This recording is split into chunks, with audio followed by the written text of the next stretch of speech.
Hello students, how are you? I hope you are doing well.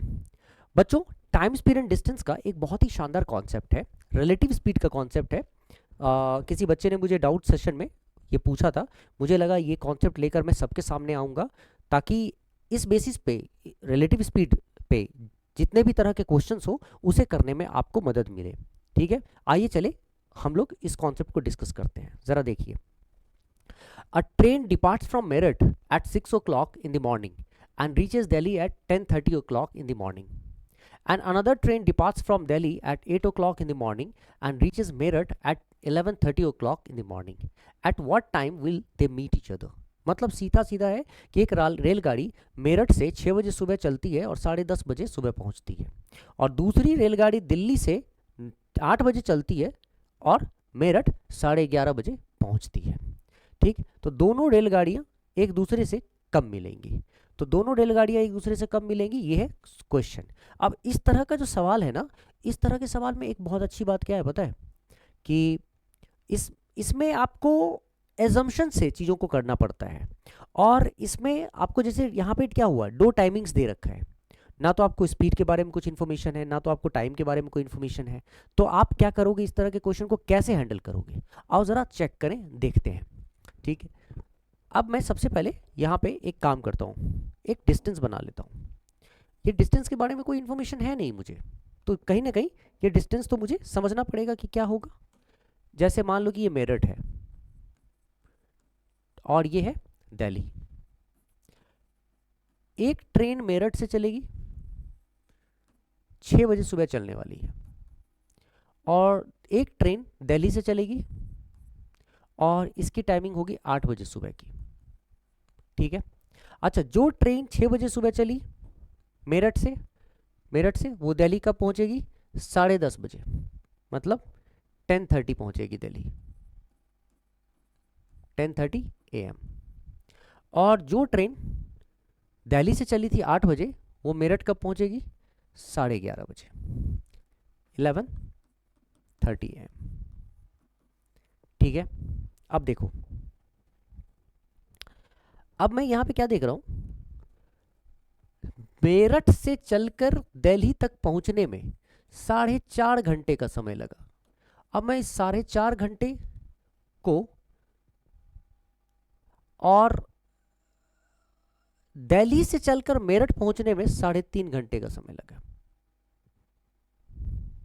3.5 घंटे का। अब मैं 4.5 घंटे को अगर चाहूं तो 4.5 का मतलब होता है 9/2 आवर्स।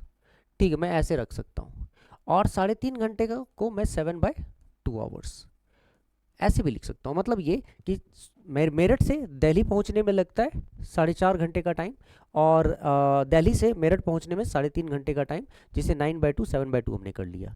अब हमें ना तो डिस्टेंस पता है, ना ही हमको स्पीड पता है, तो हमें ये एज्यूम करना पड़ेगा। और ये एजम्पशन हम कैसे करेंगे? तो ये एजम्पशन करने का सबसे बढ़िया तरीका क्या होता है, आपको करना क्या है, मेरठ से यहाँ तक, मतलब दिल्ली तक आने में जितना समय लगा और दिल्ली से मेरठ तक जाने में जितना समय लगा, दोनों का आप एलसीएम निकाल लोगे। मतलब 4.5 और 3.5 का एलसीएम निकाल लो, या तो आप ऐसे कर लो, एलसीएम ऑफ, ठीक है, 9/2 और 7/2 कर लो। और आपको पता होना चाहिए कि जब आप किसी भी रैशनल नंबर का माने परिमेय संख्या का निकालते हो ना एलसीएम, जैसे 9/2 और 7/2 है, ठीक है, तो ये हमेशा होता है ऊपर वाले का, न्यूमरेटर का एलसीएम और डिनोमिनेटर का एचसीएफ, ऊपर वाले का एलसीएम और नीचे वाले का एचसीएफ। तो जब ऊपर वाले का एलसीएम निकालूंगा मैं, ठीक है, तो 9 और 7 का एलसीएम क्या हो जाएगा? 63, 63। ठीक है, और 2 और 2 का एचसीएफ निकालूंगा, ऊपर वाले का न्यूमरेटर का एलसीएम और नीचे वाले का एचसीएफ। ठीक, तो 9 और 7 63, और 2 और 2 का 2। ठीक है, मतलब HCF 2 और 2 का कॉमन क्या होगा? Highest common factor is 2 only. ठीक है, तो 63/2, 63/2 इसका एलसीएम है। तो मैं चाहूं तो मेरठ से दिल्ली का जो डिस्टेंस है वो 63/2 रख दूं। ठीक है, तो क्या होगा, आसान ही रहेगा काम करना, इस पे कोई ज़्यादा मुश्किल नहीं है। लेकिन फिर क्या होगा, 63/2 डिस्टेंस तो लूंगा मैं, लेकिन क्वेश्चन सॉल्व करने के दौरान अगर मैं इसके डिस्टेंस को फ्रैक्शन में रखूंगा तो कहीं ना कहीं कैलकुलेशन करना पड़ेगा, एक आध स्टेप ज़्यादा कैलकुलेशन करना पड़ सकता है। तो मैं ये कैलकुलेशन को कहीं से भी लेंदी बनाने की कोशिश नहीं करना चाहता हूँ।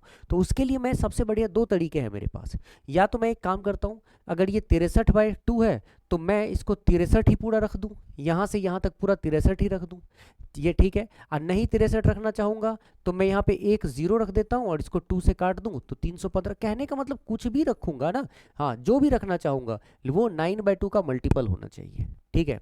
तो मैं यहाँ पे अगर बहुत आराम से इसको सॉल्व करना चाहूँगा तो 63/2 में ये मैं बाय 2 यहाँ पे भी है, बाय 2 यहाँ पे भी है, और मुझे पता है 63 क्या है, 9 से कैंसिल हो सकता है, ठीक है, और 9/2 से कैंसिल हो सकता है, और 63 कहीं ना कहीं 7/2 से भी कैंसिल आउट हो सकता है। सिंपल बात मैं आपसे पूछूंगा, आप ये बताओ 63/2, ठीक, अगर 9/2 और 7/2 का एलसीएम है तो ऑब्वियस सी बात है 63/2 9/2 का भी मल्टीपल है, और 63/2 इज मल्टीपल ऑफ 7/2 ऑल्सो, है ना। अच्छा, अगर 63/2 मतलब 63/2 हाफ, 63 का हाफ, 63 का हाफ अगर 9/2 का मल्टीपल है और 7/2 का मल्टीपल है तो 63 जो कि डबल है 63/2 का, वो जरूर 9/2 का भी मल्टीपल होगा और 7/2 का भी मल्टीपल होगा।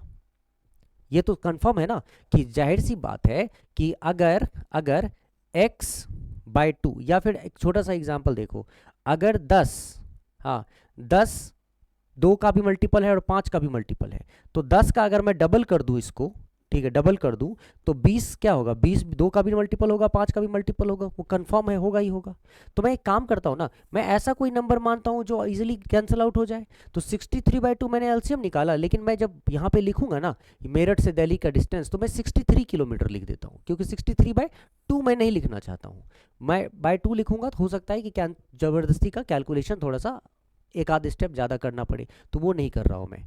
तो 63/2 अगर लिख सकता हूँ तो 63 भी लिख सकता हूँ, क्योंकि 63 भी इसका एलसीएम हो, इसका मल्टीपल ही होगा। और अगर मैं यहाँ पे चाहता तो मैं यहाँ पे डिवाइड करता 63/2 को, यह आता जो भी 31.5, तो मैं एक 0 रखता, मतलब 315 भी लिख देता तो भी कोई फर्क नहीं पड़ता। कहने का मतलब जो भी नंबर लिखूंगा मैं वो कहीं ना कहीं इन दोनों का मल्टीपल होना चाहिए, ताकि कैंसिल करना आसान हो जाए, ताकि कैलकुलेशन करना आसान हो जाए।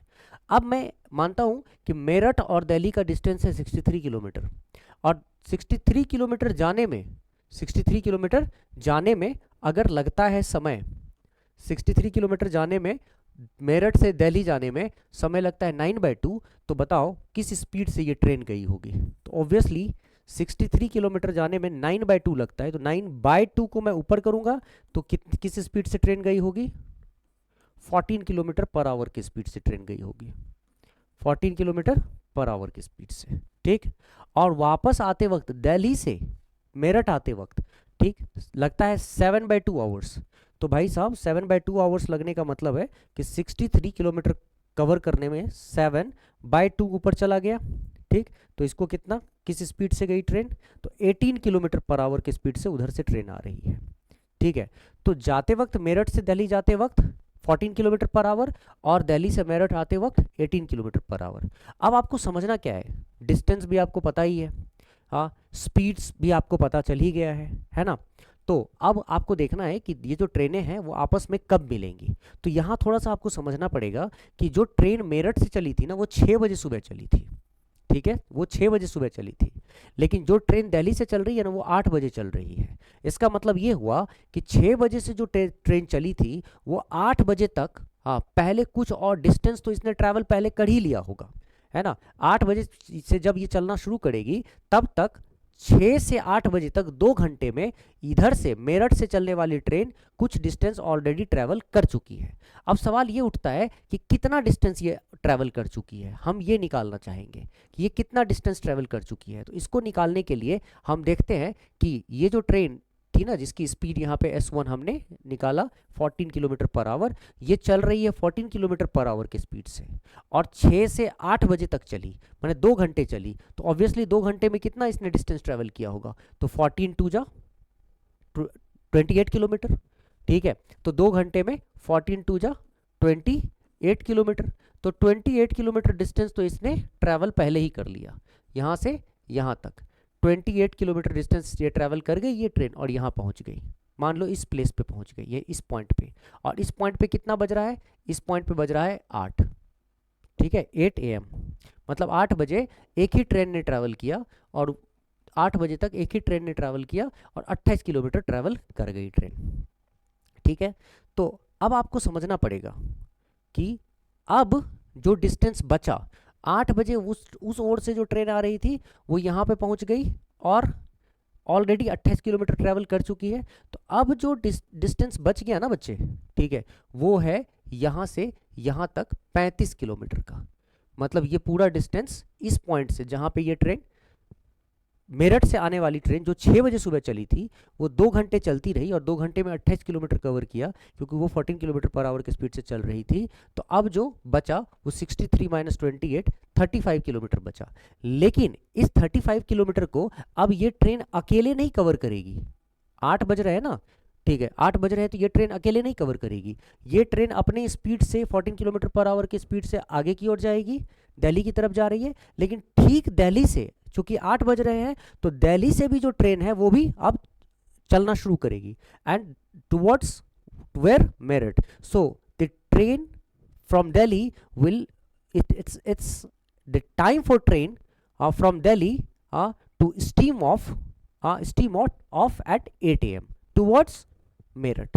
तो 8 बजे सुबह यहां से भी ट्रेन जब चलना शुरू करेगी, तो ये जो बचा हुआ 35 किलोमीटर है ना बच्चे, वो ये वाली ट्रेन और वो वाली ट्रेन दोनों मिलकर करेगी। और दोनों मिलकर कैसे करेगी, रिलेटिव स्पीड से। और रिलेटिव स्पीड कैसा, ऑपोजिट डायरेक्शन में रिलेटिव स्पीड। और हमें पता है कि यहां से कोई भी दो ट्रेनें ऑपोजिट डायरेक्शन में अगर होती है, एक का स्पीड s1 होता है, दूसरे का स्पीड s2 होता है, तो दोनों का स्पीड का सम रिलेटिव स्पीड होता है, दोनों का स्पीड को जोड़ देते हैं s1 + s2। तो ऑब्वियसली अब यहां से यहां तक का जो 35 किलोमीटर का डिस्टेंस है, अब ये लोग दोनों अपने अपने स्पीड को ऐड करके, ठीक है, रिलेटिव स्पीड के साथ करेगी। और इनका रिलेटिव स्पीड क्या है, 14 + 18, ठीक है, रिलेटिव स्पीड है 14 + 18 and that is 32 kilometre per hour, है ना। तो 35 किलोमीटर कवर करने में अब relative speed 32 kilometre per hour के स्पीड से, relative speed is 14 + 18, 32 kilometre per hour के स्पीड से कवर करेगी, है ना, 35 किलोमीटर। तो ये दोनों कितने समय में ये कवर कर लेंगे, तो ऑब्वियसली जो टाइम इनको लगेगा ना कवर करने में, वो होगा 35/32 किलोमीटर पर आवर। डिस्टेंस है 35, स्पीड 32। और अब मैं इसको सॉल्व करता हूँ, मतलब मैं इसको टोटल निकाल देता हूँ अगर मिनट्स में, तो मिनट्स में कितना आ जाएगा, × 60। ये तो आ गया kilometre bye kilometre per hour, तो ये आवर्स में आया। आवर्स में अगर आया तो मैं इसको 60 से मल्टीप्लाई कर देता हूँ ताकि ये मिनट्स में कन्वर्ट हो जाए। और मिनट्स में कन्वर्ट होता है तो देखो ज़रा, 4 8 जा 32 और ये 15, ठीक है। अब इसको पूरा अगर सॉल्व करना हो तो 4 3 जा मतलब 15 × 45, 450 और 15 × 5 75, तो ये 525/8। ये अप्रॉक्सीमेटली कितना मिनट आता है, ये आ जाएगा 8 6 के 48, ठीक है। तो 4 5 8 पंचे 40 और 8 पंचे 40 और 5/8, मतलब अप्रॉक्सीमेटली 66 के आसपास तुम रख लो, 66 मिनट्स अप्रॉक्स, 66 मिनट्स अप्रॉक्स मतलब 65 पॉइंट समथिंग, 66 मिनट्स अप्रॉक्स आएगा। और 66 मिनट्स का मतलब क्या होता है, 1 आवर 6 मिनट्स। तो इसका मतलब 1 आवर 6 मिनट्स अप्रॉक्सीमेटली, ठीक है। इतने समय के बाद ये दोनों 35 किलोमीटर कवर करेंगे, इतने समय के बाद ये दोनों मिलेंगे। 8 बजे जो मेरठ से ट्रेन आ रही थी और 8 बजे जो दिल्ली से ट्रेन चलना शुरू करती है, दोनों मिलकर बाकी बचे हुए 35 किलोमीटर को कवर करते हैं ये लोग, ठीक है, 1 घंटे 6 मिनट में। कब से, 8 बजे से। तो 8 बजे से अगर 1 घंटे 6 मिनट में ये कवर करते हैं, तो ऑब्वियसली 1 घंटे 6 मिनट 8 बजे से अगर तुम जोड़ दोगे, तो इसका यहाँ जो टाइम देख रहे हो ना D, ठीक है, ये एकमात्र टाइम ऐसा है जिसमें जोड़ते ही 9 बज के 6 मिनट पे तुम कह सकते हो कि ये ट्रेनें एक दूसरे से मिलेंगी। है ना। आई होप ये बहुत ही आसानी से कॉन्सेप्चुअली तुम समझ गए होगे। ये बेटा ये कॉन्सेप्ट है, फुल्ली कॉन्सेप्ट है। अगर कॉन्सेप्ट समझ में आएगा ना तो सारी चीज़ें आसान हो जाएंगी। कॉन्सेप्ट समझ में नहीं आता है तो सब मुश्किल लगता है। तो मैंने क्या किया, एकदम बेसिकली एक एक चीज़ समझा समझा के करवाया है। ठीक है, मैं स्टेप बाय स्टेप करता हूँ। तुम्हारी प्रैक्टिस अगर अच्छी होगी ना, ये क्वेश्चन करने में तुम्हें 20 से 30 सेकंड का टाइम लगेगा।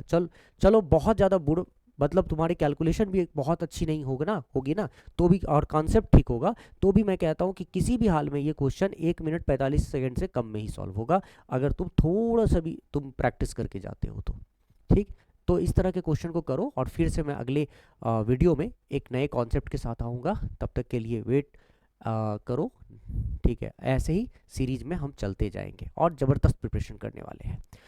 तो कुमार मैथमेटिक्स ऐप है मेरा, डाउनलोड करो।